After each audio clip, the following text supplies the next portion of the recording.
Welcome to the Finding the Magic podcast, where books come alive. I'm Tricia Copeland, a fiction author and host of this show. If you love books, finding great reads, and hearing about the story behind the story directly from the authors, this is the place for you. Whether you like fantasy, science fiction, dystopian, or romance titles, I think you'll find something to love in my playlist. Listen in to discover something magical about a book or two today.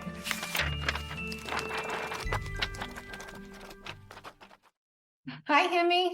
Hi, thank you for having me. Of course, thank you for being here. Today we have young adult fantasy author Hemie Yao with us. She came in last year with her first book. Okay, and you have to help me. The Truth of Club, what is the name? Truth of Club? Munshan. Munshan, thank you. Her first book is The Mission, and your new release coming out this month, right? Mm-hmm. Is The Ancient Text. Yes. Set us up with the characters. Oh, and your covers are amazing. They're so pretty. Set us up with the characters and maybe a little bit about the first book and what we might find in the second book. My overall series turns thousand-year-old Chinese mythology to life. It's about an Italian girl, Casti, a human who grows up in China and attends this school full of Munshan. Munshan are door gods, whose entire purpose in life is to serve gods by protecting gates from evil. Now, the sequel that recently came out, uh, The Ancient Texts, has two intertwining plot lines. The first, solve a murder of their dead principal, and the second, to to find a stolen ancient book to save their school. It continues this seemingly small plot line in the first book where the main characters solve a riddle. Now in this book, they figure out that this riddle might lead to the ancient book, so they set out on a mission. Of course, it isn't easy. Cassidy is cursed with bad luck in a fight, and now she has to overcome the feeling of everything she does being a mistake. And then there's the added pressure of something else following them and trying to beat them to the book. So, in the end, the two plot lines meet, leading to a climax, and then going into more mysteries. Throughout this book, there'll be hints at the final goal of this series and the overall plot, which I plan to deepen as the series goes on. Fun, thank you. And what are the stakes? I read a little bit of the back blurb of the book. It sounds like pretty high stakes for these kids. What's involved here? So the stakes are that their school is going to shut down because this ancient book has information on how to start this temple up that'll help their school. Okay, interesting. How did you start writing these books? How did you come up with the idea? So basically, one day I had came home with my family and I fell down onto the couch and an idea popped in my head. And before that, I had really just loved reading and writing. And I was reading this Percy Jackson series and I was just fascinated that all the Greek myths he wrote about were from actual stories in ancient times.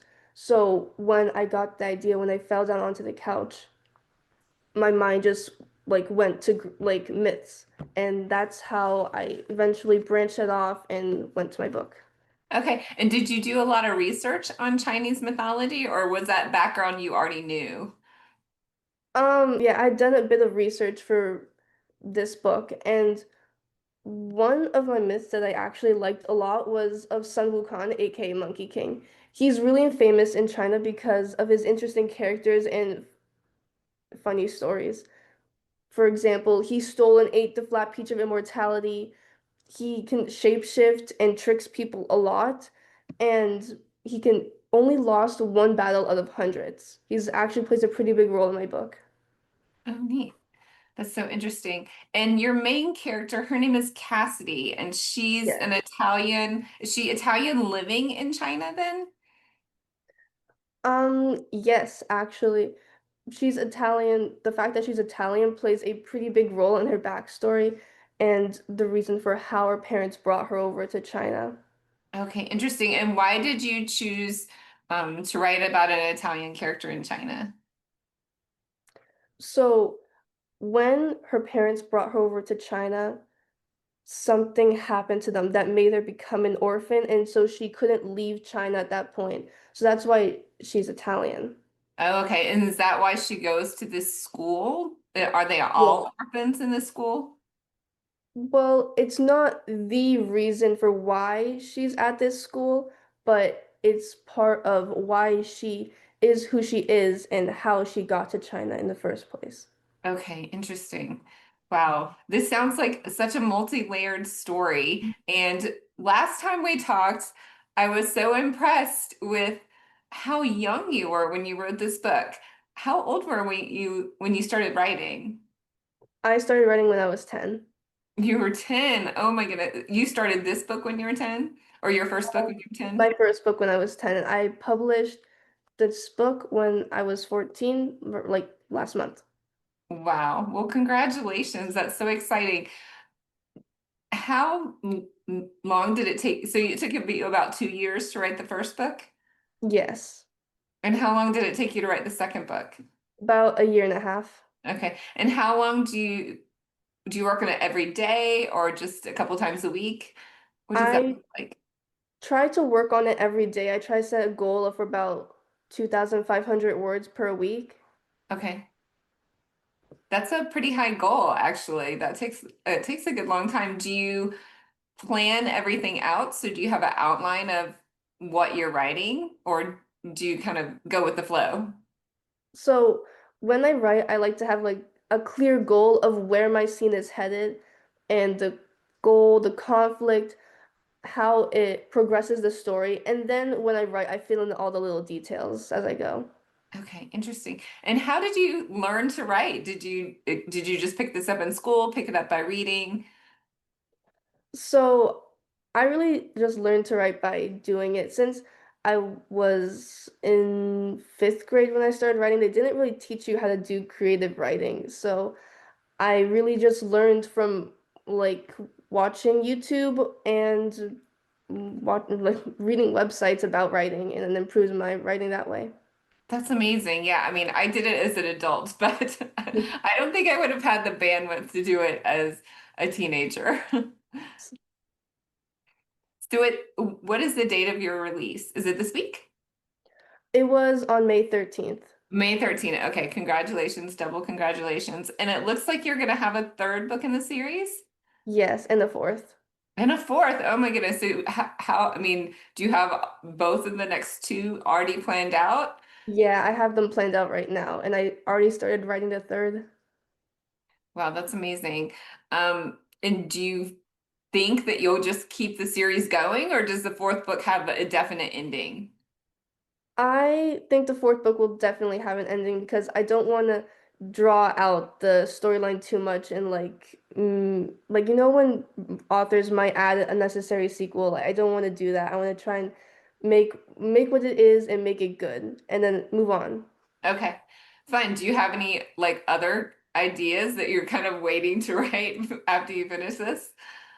Yeah, I have some ideas, but they're like very vague right now.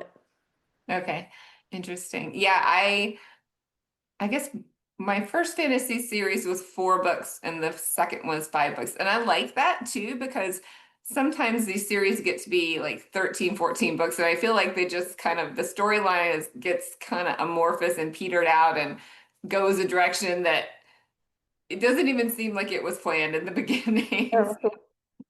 What are some of the other series that you love? I love Percy Jackson and The Hunger Games by Susan Collins. I really love their style and characters, and I really just love fantasy in general or anything that alters the modern world. Okay, and so more like realistic fantasy set Yeah. in hmm contemporary times. Interesting. Have you read the prequels to The Hunger Games? Yes, I have. Okay, you're better than me because I started reading and it just seemed so dark that I couldn't read them. So were they lighter in the end than I thought they were going to be? Um, so actually, I haven't finished The Sunrise and the Reaping, but I finished the other one. Hmm. Um, the the song, I think it was called the song. Song of the Ballads or something like Yeah, the Ballad of the Songbirds. that? Yeah, I really liked the twist at the end. Okay. It was kind of dark, but it was really good. Okay, so it was worth it. I should keep going. Yeah. Okay. It for there, it just got really heavy and I was like, no. So in relation to your book, do you get heavy moments like that? Do you feel like your fantasy is as dark or is it a little bit lighter fantasy? I think it's a little bit lighter since the target audience is maybe like 11, 14 years old, so a bit lighter, but there are some dark moments with some deaths and there's some sibling moments because Ling Ling and Lu, the siblings and friends of Cassidy, they're like at a moment like like get what I'm saying? They're Okay. Okay. And how old is Cassidy when this series starts? 13. 13. Okay. So she's 13 and what time frame are you moving through? So is your first book, is it 6 months? Is there a year? So the first book starts on November 13th, and planning to finish the book, like the story's time frame, around July. So it's Okay. about like 6 months. Okay, per 6 months per book-ish. Yeah. Okay, interesting. And is this written in a first person or is it written in third person? First person. First person. So you get It, that up close view. How did you decide to write in that person? um,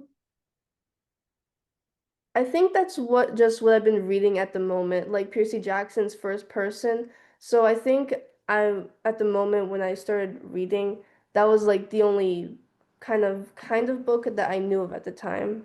Okay.